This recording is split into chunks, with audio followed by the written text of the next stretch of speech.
The Night Stalker DS is a Turkish-made double-stack 1911 chambered in 9mm that was imported into the United States by the company Tisas out of Knoxville, Tennessee. The Night Stalker DS is following in the footsteps of other budget-friendly 1911/2011s that have been entering into the market over the past couple of years. See the Springfield Prodigy, the Apollo 2011, and the Garrison 2311 for more information. The question is, does the Night Stalker DS provide a good value for the money? Well, here on Armchair Operator Guns and Gears Reviews, we're going to try to answer that question today by doing a first shot / tabletop review of the Tisas Night Stalker DS. Let's get into it. Yo, no, I ain't the type to give up. If I do something, man, I do it till I get what I want. I turn a business out of nothing into something I love. What's going on, everybody? It's your big homie, the Armchair Operator, and welcome to today's program. Now, if you're new to the channel, thank you so much for stopping by. I hope you find this video informative, maybe even a little bit entertaining. And if you're coming back to the channel, thank you so much for coming back to the channel. It really does mean a lot to me, and I hope you all find this video informative and entertaining. Now, as you saw in the intro, we're going to do a first shot / tabletop review of the Tisas Night Stalker DS. I recently did an unboxing video on the gun, and I've put a few hundred rounds through it, and I have some thoughts that I want to share with you all today. But before we get into that, first I got to give credit where credit is due. So here, a huge shout out to the Bunker Gun Shop out in Warminster, PA, for having this particular gun in stock for me to get and review. And especially shout out to Frank, because had he not said anything when I was there that day, I would have never known that they even had it in stock. But definitely check those guys out there. They have a lot of great inventory to choose from, not just, you know, Tisas, but I mean, like I said, they're a stocking dealer for Staccato. They have a lot of good stuff out there, so definitely hit them up. They got 2 locations, one in Warminster and one in Chalfont. So again, here you go. Check them out, hit them up. Anyway, back to the Tisas. So this particular gun, like I said, is another budget-minded 1911 double stack 1911. They have different versions of their 1911 chambered in 9mm gun, but this particular one kind of puts me in the mind of like their tactical version, just kind of how it looks and how it's set up. The question that I've been wondering, how the budget 2011s, budget 1911s really, how they really hold up, because everybody that knows about 1911s cost a bag, you know, so everybody knows that you're going to have to spend some money to get a good one. But lately, companies have been coming out with lower cost options that would appeal more to a broader audience, which is a great thing. The fact that the cost of the 2011s that are coming down in price, so that way more people can get involved in the 2011 experience, is a good thing. But the thing of it is, like the saying goes, there's no such thing as a free lunch. So what are the differences? Like, how are these companies, how are they able to create quality products at a lower cost? Well, that's the thing, you know what I mean? So now that's one of the reasons why I wanted to get my hands on a budget 2011 or 1911. I keep calling it 2011 because it really is, because it's 3 pieces. But anyway, it's a double stack 1911, whatever. We can go down the rabbit hole with that all day long, but y'all know what I'm talking about. So I wanted to see how this particular gun runs, and we're going to get into that. And we're going to talk about a little bit of the features. So without further ado, let's head on over to the review space and take a closer look at the Night Stalker DS. Okay, here we have the Night Stalker DS and its case and basically everything that it comes with. All right, so let's take a look at the gun. But first things first, you know what we got to do? We got to verify clear, right? All right, so that chamber is empty. Magazine is empty. Firearm is verified clear, and we are filming in a safe and controlled environment. There isn't any live ammunition anywhere in my review space. Okay, so let's take a look at the gun. Like I said before, it does look kind of tactical, right? We got a threaded barrel up here. We have some very interesting sights up at the top there, which I'll get to in a second. We got a little pick rail underneath. It's not a full length dust cover, but you got a decent enough space right here to light your lights or lasers, if people are still using lasers, or whatever you want to mount up underneath of there. We got a mag weld that comes on the gun, which by the way is removable, so I will get to that in a little bit. And we have two 17 round magazines. These magazines are made by Checkmate, and these are actually really good magazines. In case you might be wondering, these magazines will run in a Staccato or a Springfield Prodigy, and those magazines will run inside the Tisas.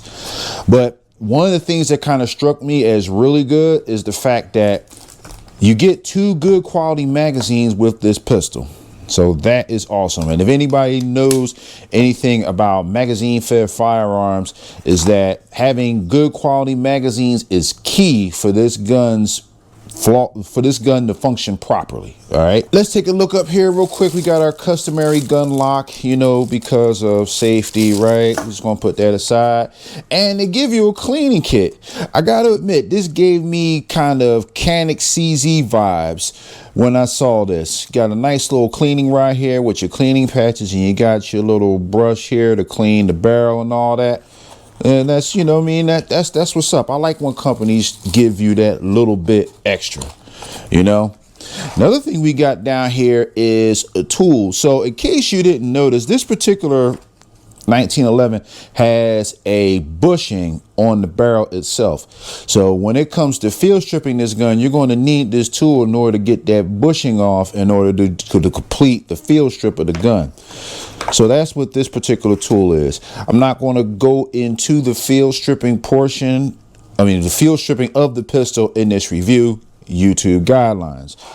But just note that's what this is for. All right.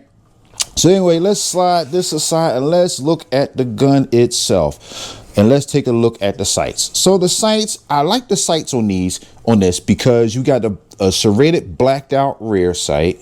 I don't know if you can see that. Serrated blacked out rear sight. And we have a tritium filled front sight. And I like the sights that have like the orange circle in the front and the tritium filled dot in the center. So you get night sights right out of the gate, which is really good. Now going down to the slide, in case I haven't noticed and mentioned it, I'm sorry, this is a 5.5 inch barrel. So you got your full size, and you got just a little bit of extra length out here because of the threaded barrel. But anyway, back to the slide. So we got a nice little tri-top slide, and we have lightning cuts in the slide itself. So that's really good.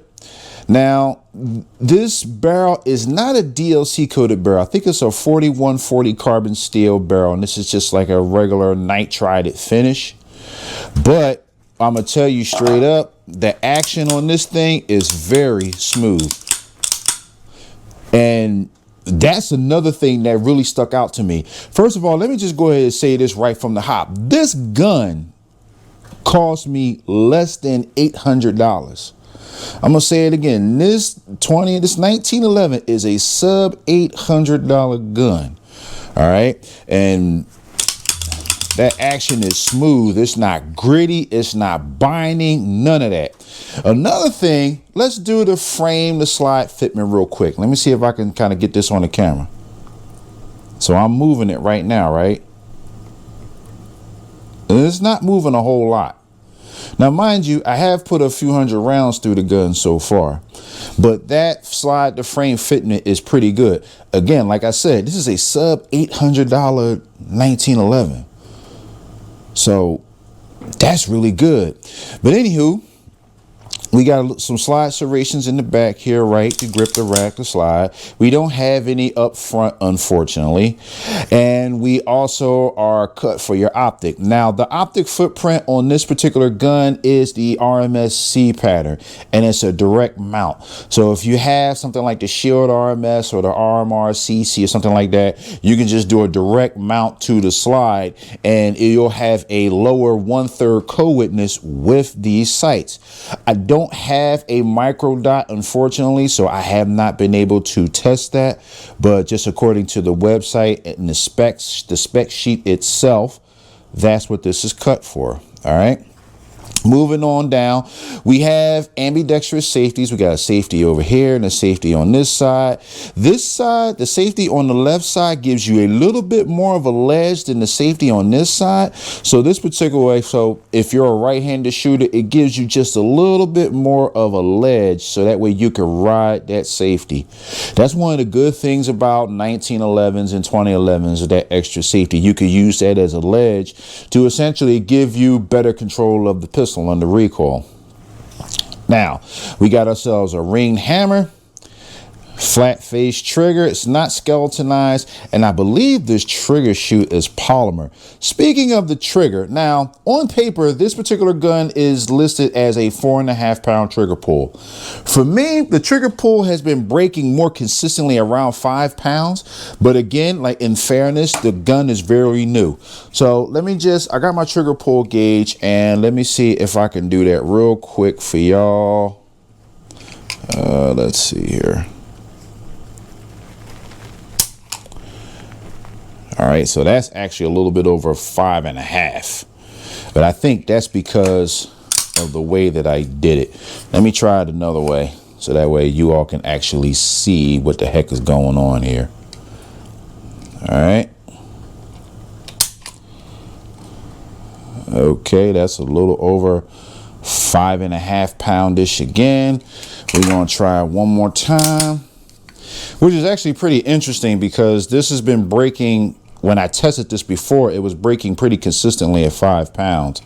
It could be me, in all honesty. Okay, now that one was a little closer to 5 pounds, but you get the idea. About a 5 poundish trigger. It may loosen up a bit and get a little softer as I put more rounds through the gun, but at least for right now, we're at about 5 pounds. Now, this particular gun is built more like a 2011.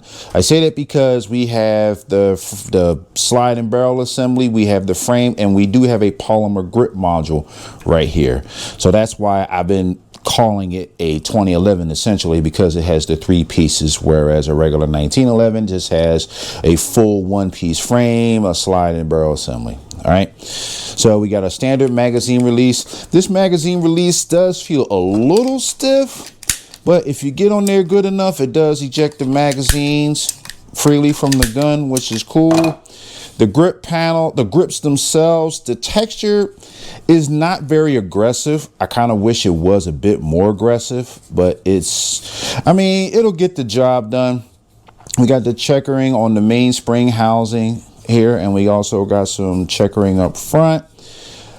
Now, one thing I do like is that the grip safety does have a nice memory pad, so I haven't run into any problems activating the grip safety while I was gripping the gun, so that's really cool.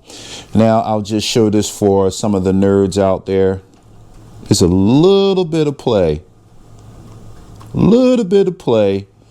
in that grip safety, but I will tell you this, the feel of this grip safety is better than the Prodigy to me. That's just my opinion on that. Let's see what else we got. We got the mag wheel here. So like I said, this mag wheel is removable, and speaking of, it actually comes with extra pins. So if you wanted to run this without the mag weld, you can drive that pin out and put a shorter pin in, and you don't have to worry about having that retaining pin sticking out and just being in the way. So you do have that option, which is pretty neat. And as far as the features go, of course, you got your Picatinny rail and all that. But I mean, so far it's a pretty basic gun. The finish, I'm not sure what type of finish this is, but it's not super rough. It's not super smooth. I mean, it feels like, I'm not really sure. I'm not really sure what type of finish it is, but it's a decent finish. Like, it's not rough or coarse or anything like that. It doesn't feel too cheap, but it's nothing as slick like a DLC coating and anything like that. So, I mean, like I said, this particular pistol is sub $800. So you're not going to have all of the bells and whistles that you would have in, say, like a Staccato or even a Bull Armory or something like that, because the more you add to the gun, the more the price is going to go up. But for what you're getting so far, it works. I mean, it's pretty good. It's pretty good for the money. Now, the question is, does this daggone thing run? Well, let's find out. So the big question is, does the Night Stalker DS run? You're damn right it does. But how well does it run? Well, when I was out there on the range the very first time and I held the gun in my hand and I broke that first shot, the recoil impulse was actually really good and it was very smooth. Like I said, like I just showed earlier, the action of this particular gun is very smooth. And I must say that I walked into this with an open mind. I didn't really have too many expectations, but even so, given the price point of this thing and how it's performed on the range, at least up until now, I have been pleasantly surprised by my experience. The 5-pound trigger pull doesn't really seem all that noticeable on the range, but it is a little difficult to go fast with this particular gun if you're used to lighter triggers that are out there, you know what I mean? Like some of your other more expensive 1911 or 2011. So I will say that the trigger is heavy compared to, like, say, like a Staccato P or a Springfield Prodigy or something like that. But that doesn't mean that it's a bad trigger. It's just a little bit heavier. Now, ergonomically speaking, the gun really felt very good in my hands. The grip angle, the width of the double stack grip, plus that extra little ledge for the safety really allowed me to get a very positive dominant grip, a grip with my dominant shooting hand. My apologies. So that was a really good grip. And I also like the undercut of the trigger guard. So that really helps with getting the support hand up underneath the firearm and really driving that muzzle where it needs to be. So ergonomically speaking, I like the gun. It's not a perfect gun, but I really do like it as far as that. Now, from a functional standpoint, I have put about 300 rounds or so through the gun so far, and I haven't had any issues whatsoever. I have shot a combination of 115 grain full metal jackets and 124 grain full metal jackets, a little mixture of blazer brass and ammo ink, and again, I haven't had any issues. I've also ran my Staccato P magazines and my Staccato XC magazines, which they're the same, I know. Point is, I ran those magazines through the gun with some of that same ammo, and once again, I haven't had any problems. So, I mean, I say all this to say, at least at this point, I have been very pleasantly surprised by the Tisas Night Stalker DS.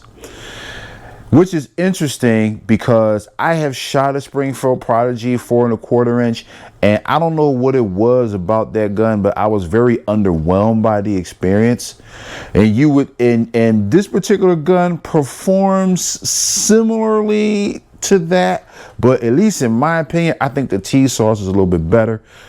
I haven't shot the 5-inch Prodigy, so I really don't know. I don't have an answer for that one, but maybe hopefully one day soon I will have an answer for that. But what I will say that sets the Tisas apart from the Prodigy a bit is, first of all, like I said, the grip safety. The memory pad on the grip safety just makes it feel a bit more comfortable in my dominant shooting hand, as well as the actual frame mounted safety. It's just a bit more comfortable for me to really drive, you know what I mean, get that ledge and really drive the firearm where it needs to be with my dominant shooting hand. It's just more comfortable for my shooting hands. That's the point that I'm trying to make. Now, as far as the trigger, like I said, is a little heavier than that of the Prodigy. But I think the trigger reset on the Tisas is a bit more tactile than that was, at least on the 4 1/4 Prodigy that I shot. And honestly, I do like the trigger reset a little bit. Like I said, I like the trigger reset more, but if I had to choose, I would pick the Tisas trigger in that sense, because it just made it a little bit easier for me to remember where that reset is and to get that follow-up shot just a little bit faster, in my opinion. But one thing that I am curious about is the Night Stalker DS a Prodigy killer? Is this a Springfield Prodigy killer? So far, it very well could be, because it comes in at almost half the cost of a Prodigy, and it runs well.